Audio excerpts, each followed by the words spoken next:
What's up, everybody? Welcome to Story Time with Surly, with me, the Surly Mechanic. Or just Surly. Surly's fine. So today, I want to talk about a couple of different things. Nothing major, just more or less an opinion, I guess, if you will. Trying to make me a drink here.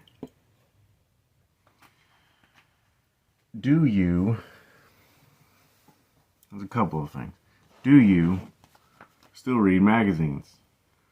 Shout out to Grassroots Motorsports. They're not sponsoring this, but I read this magazine a lot, and I have approximately 1,000 different magazines sitting around my little office here. Modified magazines, Summit brochures and booklets.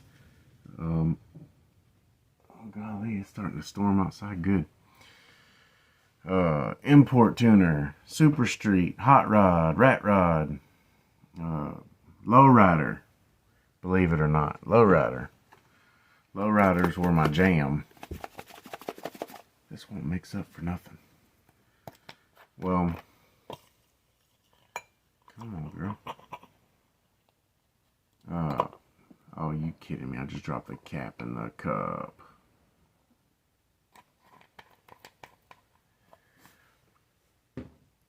Well, I've never been particularly partial to one specific genre. Mine is more a matter of convenience. If I can buy the Acura Integra, I'm gonna buy the Acura Integra. If I can buy the Ford Explorer, I'm gonna buy this. It's basically based off of what I can afford. And that's not to say I haven't saved up for anything, which is not the case. I have saved up for several things, but most of it's just been a matter of convenience. I have three four-wheelers that don't run in my backyard. Chickens hang out on them. They're mainly used as donor parts for donor bikes for the ones that we do have that run. One of which is my sister's, and then I have my nephew's, and then I have mine, my newer one, and then my older one. I have two Polaris's, one brand new 450 Sportsman, and then a 2001 Trailblazer 2-stroke, which is a pretty cool little four-wheeler. Basically based off necessity. There was never, I'm hunting for this particular one. No, I just want a four-wheeler ride on, man. Give me a four-wheeler. It's the same with vehicles. I just want something to get me to and from work, and if I can look cool doing it on Friday night going to the burger joint, I'm good with that too. When I lived in Virginia, it was riding down Military Highway, Virginia Beach Boulevard, down the ocean front in Virginia Beach, which I think was illegal then and might still be illegal now to do more than one pass. Whatever. The thing is there's nothing wrong with working for what you want. That's great, fantastic. And if you're one of those who it comes easy to, even better. That's cool, good for you. Hadn't necessarily come easy to me, and I will admittedly tell you, I have not been the brightest crayon in the box, the sharpest tool in the shed, or the funniest comedian on the stage. I do know how to use my hands. I do know how to use tools. So I've never been completely and utterly jobless, whether by choice or otherwise. I've always been able to fall into something else. I'm not too proud to use a shovel if I have to, or push a broom or whatever. And that's the way you should be, especially if you have a family that depends on you. But in all of this is wrapped up a large amount of respect. And that's sometimes we don't get a lot of that on social media. If I were to post a picture of some cruddy little cafe racer that I built, that I built for me, let's say, and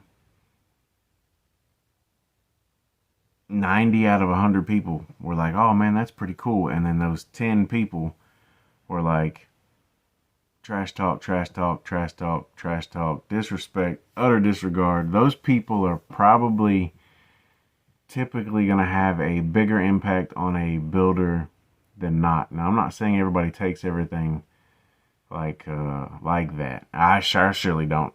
Usually, if you see anybody comment something negative on anything that I post, I simply go, thanks for watching and commenting, because that just shows that you wasted your time hating on me when I didn't do it for you.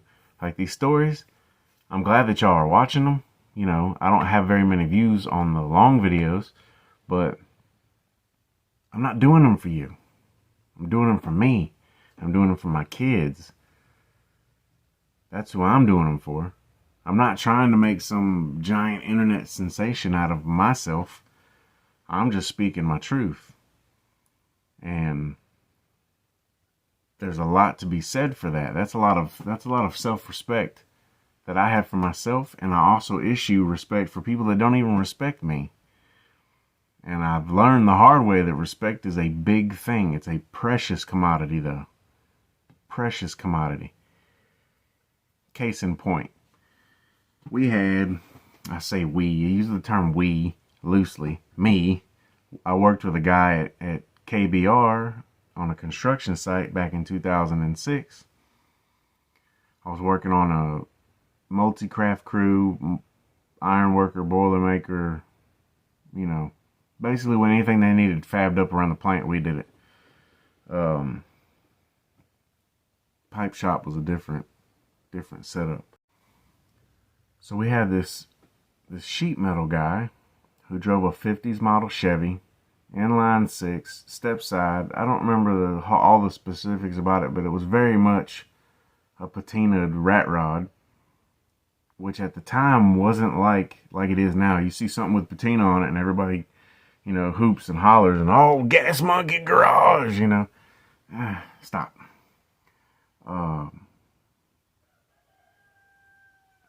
I'm inside and the rooster can hear me talking. He's outside the dang wall crowing. So everybody, you know, he had straight pipes on it. It had some Coker tires on it, some old school smoothies, and some, you know, it was a cool looking little truck. It had the Indian blanket, seat covers in it, and the 3 on a tree or something like that. I'm fairly certain it was.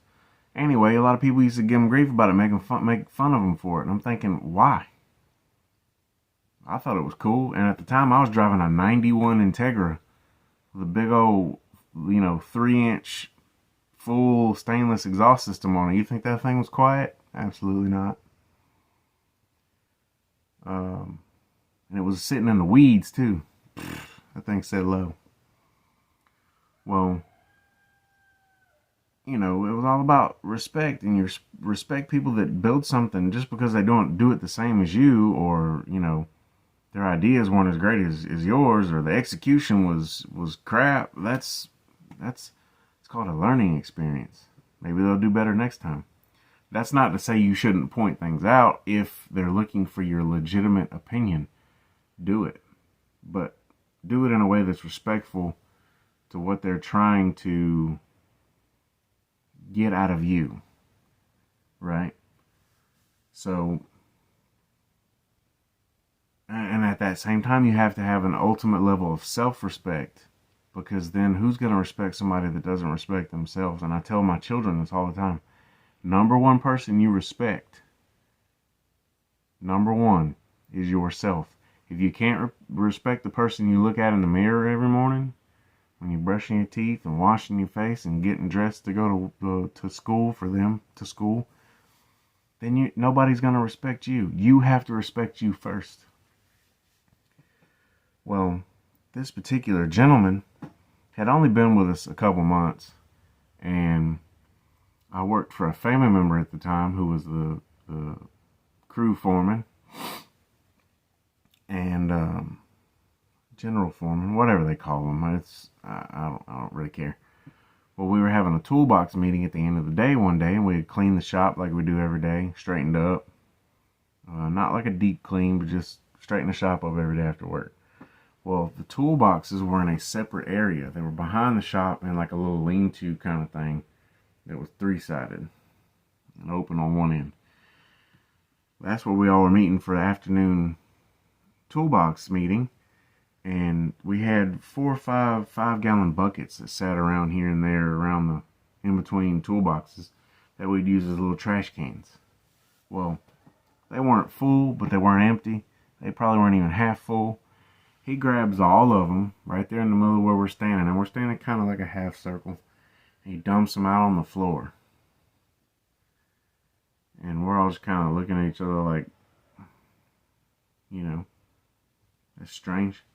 Well, he points at the sheet metal guy, the foreman does, and he goes, "You, pick this up and sweep it up." And we're all kind of like, okay. Sheet metal guy walks over, grabs a broom and dustpan, a trash bag, comes back, and he's real cool about it. Real, you know, you can tell he didn't let it bother him. Just ice cold. Swept it up. Even partook in the rest of the meeting. Swept it up, put everything in the trash bag, put the broom in the dustpan back, put the trash bag in a roll-off dumpster, comes back over to the meeting, and by this time we're wrapping up.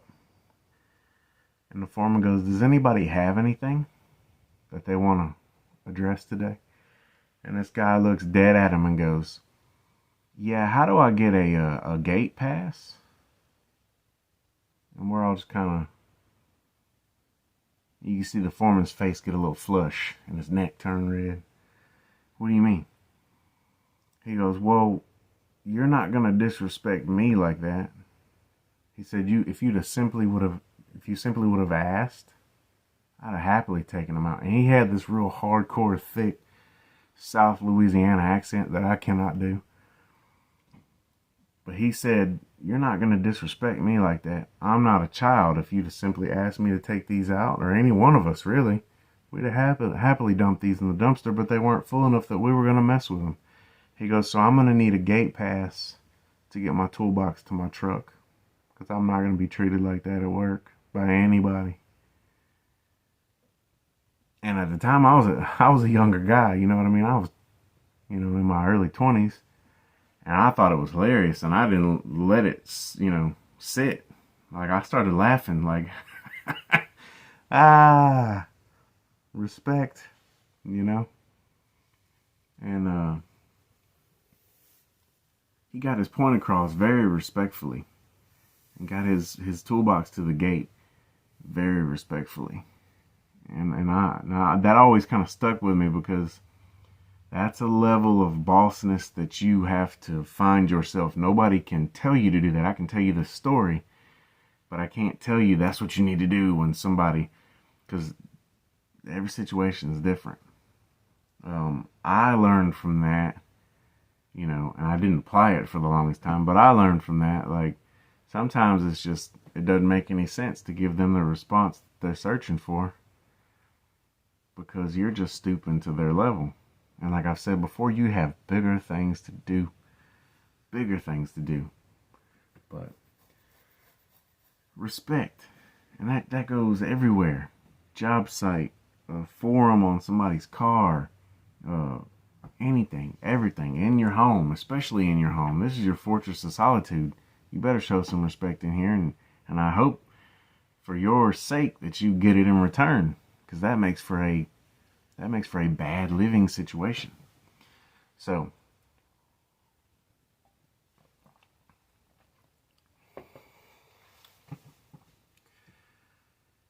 respect. And then don't forget the little things. Sit down and read a magazine every once in a while. My automotive enthusiasts, motorcycles. I don't care what you're building. I don't care what you're reading about. Just sit down. I mean, this is somebody's job, somebody's livelihood. And you're just contributing by reading. That's all you're doing. And it makes you a better person, because you're reading. You're taking in information that's not on this black box that you're watching this video on. That's not to say I don't want you watching this video. So make sure you like, subscribe, question, comment, concern, criticize, jazzercise. Anything you want to put in the comments. Just remember, though, disrespectful doesn't mean I won't respond. It just means I'm not going to stoop to your level. On that note, boy, the wind is picking up outside. On that note, you guys stay tuned. I have a Nissan Cube I'm finishing up. Finally, an 88 Bronco I'm going to start working on. That's mine, a deer lease vehicle. And then a couple of motorcycles that I need to get out that are mine that I want to have ready by springtime. So, this is the Surly Mechanic. This is episode, did I say 4? I think I did. This is episode 4 of Storytime with Surly. We'll see you guys for episode 5 very soon. Thanks, guys.